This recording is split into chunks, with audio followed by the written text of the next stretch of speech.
What's up, Master Duel fans? James Polk here. At the time of recording of this, new season, new ban list, new format kicks in. Everybody knows that this meta format is being taken over by Ishizu tier, the truest tier 0 decks.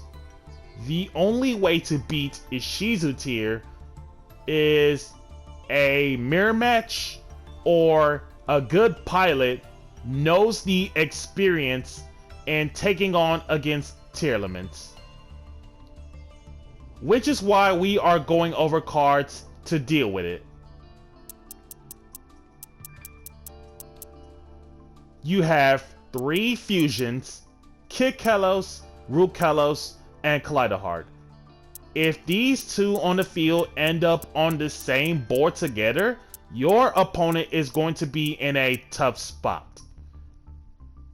Kaleido Heart can't be used as fusion material, so Kaleido Heart dodges Super Poly. Root Kalos, she is a Omni-Negate in terms of special summoning monsters. And then Kid Kalos, the main focus piece of Tearlament.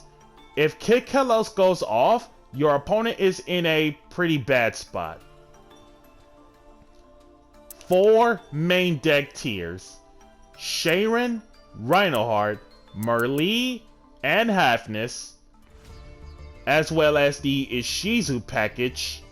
Ishizu tier was seen as of predominantly all over the world in terms of TCG and OCG format. Hence why in the TCG they completely axed Kid Kalos band, 3 Aqua type tiers in terms of main deck, not Rhinoheart, and 4 Ishizu cards, while in the OCG axed the kit every single one of the main deck tiers, main deck Ishizus, and 1 field spell. We're going to go over the realest reason why they slaughtered those cards in the first place. Tearlament's Halfness is the biggest reason of starting your plays going, even on your opponent's turn. She basically can special herself by having your opponent trigger a monster effect to send a monster from hand to grave and then send the top 3. So the realest reason of limiting Halfness is because if she ends up hitting Agito, Kelbeck, as well as any of the missing tier cards or tier names on the opponent's turn 0, they are pretty much off to the races. Cards such as Sharon and Merlee on your own turn can also help you get your fusion summons going on turn 1 like it's meant to do, with the likes of Root Kalos and late game setup of Kaleido Heart. Same goes for Kit, the main focus piece. If Kit goes off, then you're in a pretty good spot. So to prevent Kid Kalos from going off, you need all around hand traps in case chain blocking is a thing.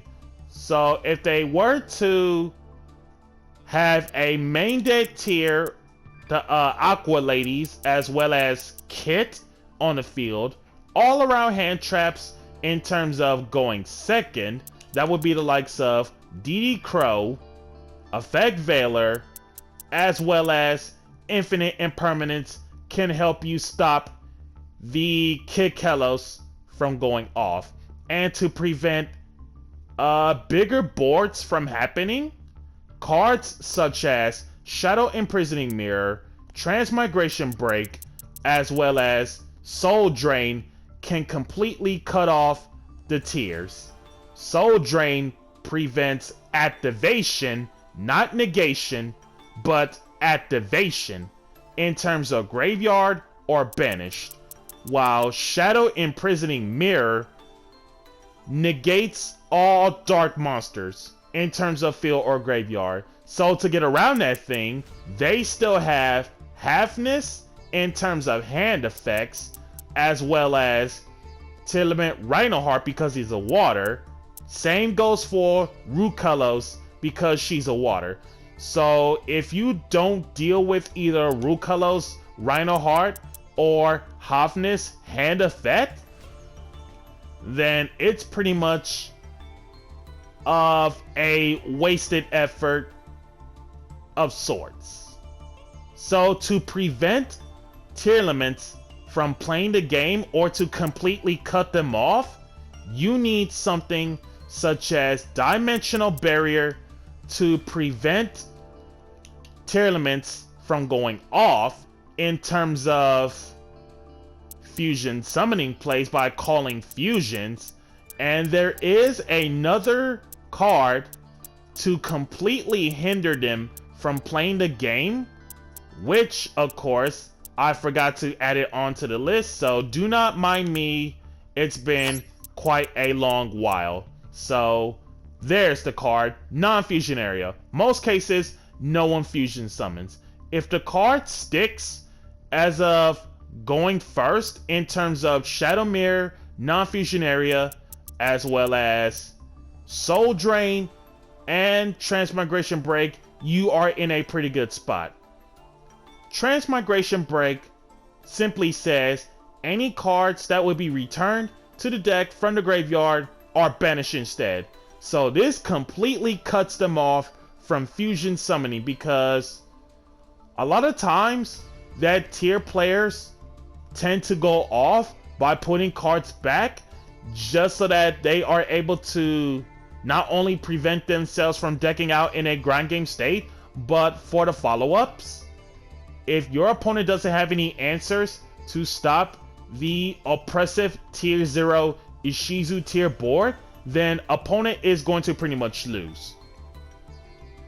Also, shoutouts to TRH Syndicate for having me featured on their channel, and this was the spicy tech card I played against Ishizu tier.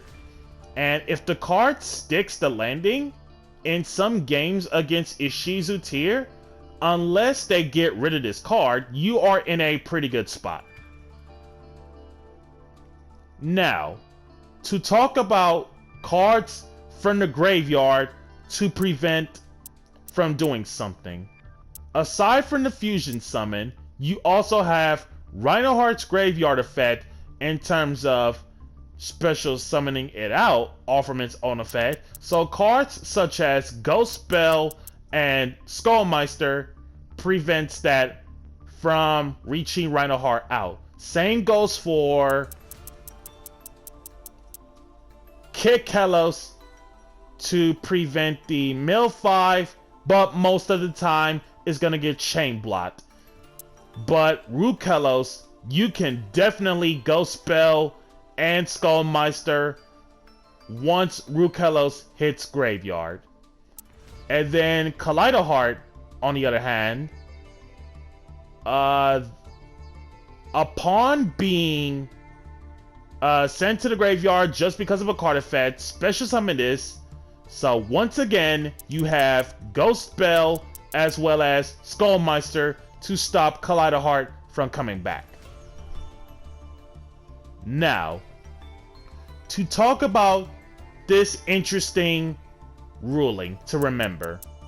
Hafnis, Merle, Sharon mentioned somewhere in the card text about fusion summoning with the keywords including this card. And in case if I already talked about it from earlier, I'm going to make sure to go through this again.